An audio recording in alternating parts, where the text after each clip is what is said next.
After weeks of stalemate, senators have reached agreement to temporarily raise the U.S. government's debt ceiling, averting a possible economic crisis for now.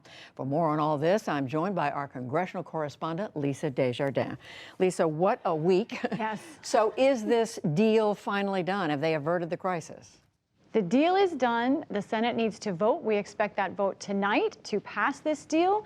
All day long, there was complications even over the timing of voting on this deal. But yes, it does look like we will avert this debt ceiling crisis. I want to talk about what's in this deal specifically. It's a dollar figure. The Senate will vote tonight to increase the debt ceiling by $480 billion. That just sounds like funny money to most of us. What does it mean? It means that the debt ceiling will likely be lifted at least until December 3rd. But because the Treasury does have some extraordinary measures, as they're called, that they can use, there's some wiggle room there. It may be past December 3rd, before, after. Basically, this buys about 2 months of time for the Congress to act again and figure out, hopefully, a more permanent solution here. Now, the timing is important because the Republicans say they offered this deal to allow Democrats enough time to go through the full reconciliation process, which is that 50-vote process. That's how Republicans want this done. Democrats, again, say they don't want to do it that way, so that problem still exists, and we will probably be talking about it more in a month and a half. And as you've been telling us, Lisa, this whole thing is as much about strategy, about politics, as it is about the policy here, which is important. What are we learning this week about the dynamics of this very closely divided Senate? What a fascinating week.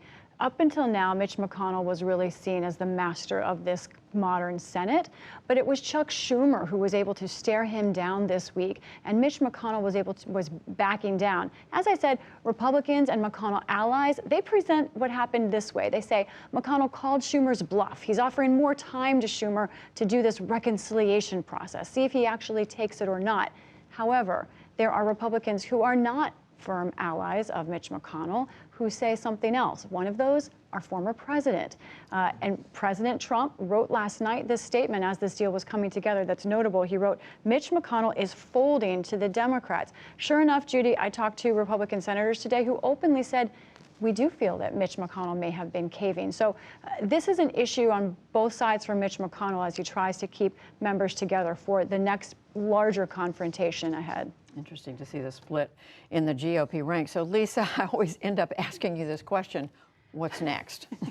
Well, first of all, we have to pass the bill tonight. That's expected. Then the House has to come back into session to deal with it. Then let's talk about the calendar ahead. It is busy. First of all, now these deadlines that are set up, October 31st due date, Highway Trust Fund expires. That extension was just passed last week. Then December 3rd, we have 2 deadlines. Government funding runs out. That's the shutdown we were talking about a week ago. That didn't happen, but December is the next deadline, and December 3rd is about when we think the debt ceiling will be reached. And on top of all of this, Democrats are trying to pass what would be the largest single spending bill in American history, the Build Back Better Act. So it is an important, pivotal, and very intense time. And a very full plate. Yes. Lisa Desjardins, thank you. Welcome.